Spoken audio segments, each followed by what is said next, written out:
Isaque. Antes mesmo que o clamor de uma geração subisse aos céus, antes que a promessa ecoasse nas páginas da história, existiu um menino que nasceu de um riso impossível. Um filho que chegou quando todos os olhos já haviam se fechado para a esperança. Em um mundo repleto de vozes que dizem, é tarde demais, isso não é mais possível, ou o tempo passou, existe um Deus que escreve a sua própria linha do tempo.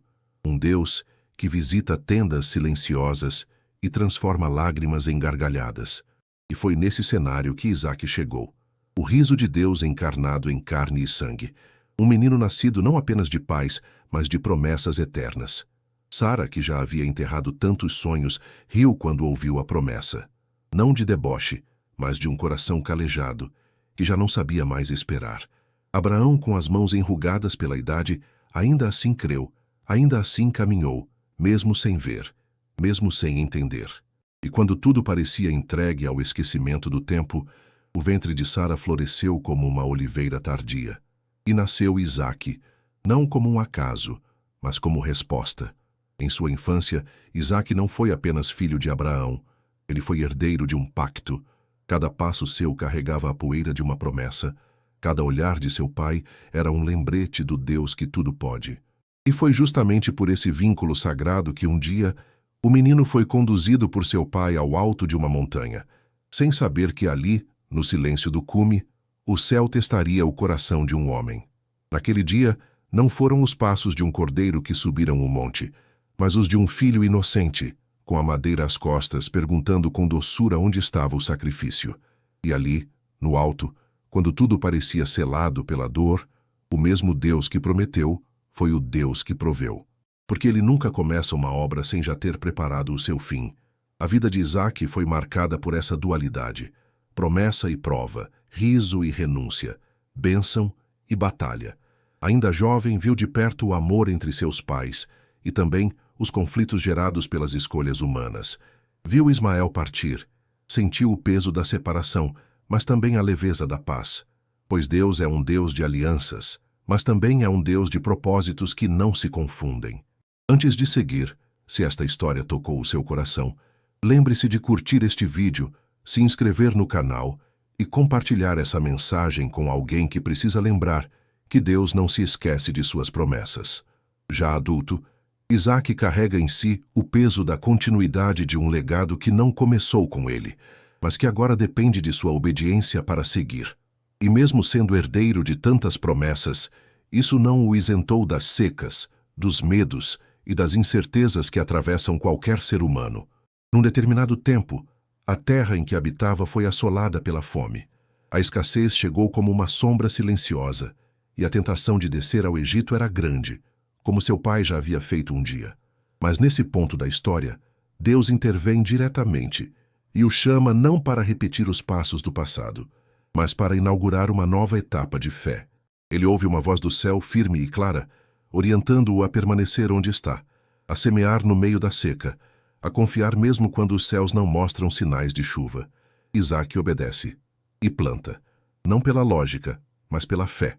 E naquele mesmo ano, colhe 100 vezes mais do que havia semeado. Porque quando se planta no campo que Deus escolhe, a colheita vem não pelo clima, mas pela promessa. Mas a prosperidade atrai o incômodo. Os filisteus, incomodados com sua riqueza, começam a entulhar os poços que Abraão havia cavado. Um gesto que, mais do que físico, era simbólico.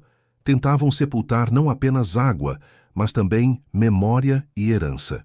No entanto, Isaque não entra em disputa. Ele cava outros poços. E mesmo sendo impedido repetidas vezes, ele segue cavando. Porque quem é filho da promessa não precisa lutar por espaço. Ele só precisa continuar caminhando até que encontre o lugar da paz. E assim nasce o poço chamado Reobote, que significa largura ou espaço amplo, pois ali o Senhor lhe deu lugar para prosperar. E não é assim também conosco? Quantas vezes somos impedidos, rejeitados, desentendidos, e tudo o que precisamos é seguir cavando, acreditando, caminhando, até que Deus nos leve ao espaço que Ele preparou. Mas a jornada de Isaque não é apenas externa. Há também as lutas do coração. Um dia, já em idade avançada, ele sente que seu tempo está se encerrando. Os olhos já não enxergam como antes. O peso dos anos se impõe sobre o corpo, e então decide abençoar seu primogênito, Esaú.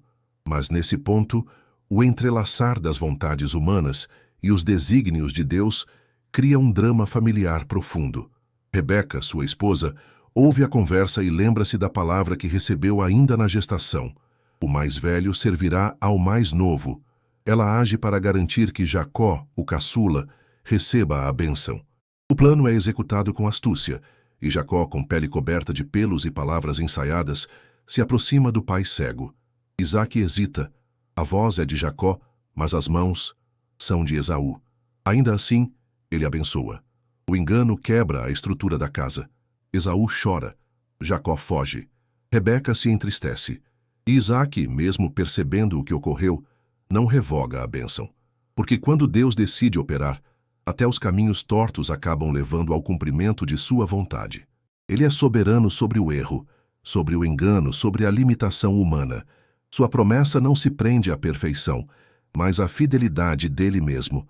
E é nessa tensão entre fragilidade e propósito que vemos a beleza da história de Isaque.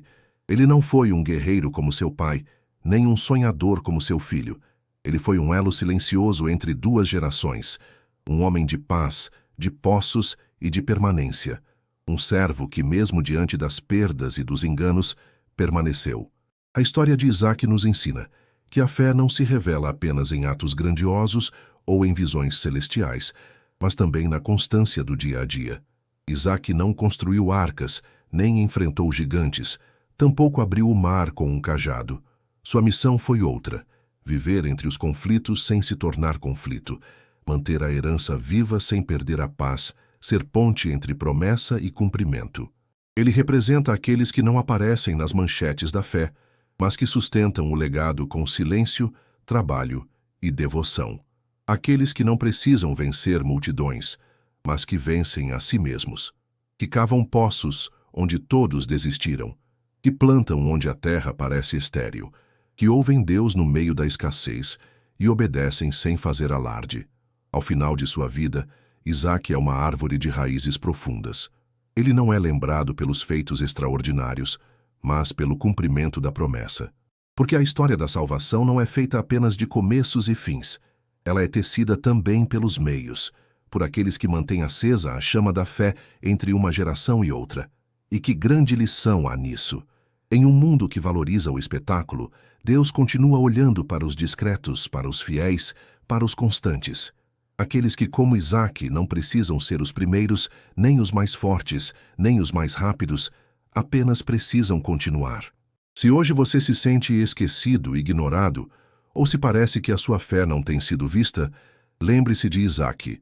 Ele viveu nos bastidores da história, mas sua vida foi fundamental para que a promessa de Deus seguisse viva. E essa mesma promessa chega até nós.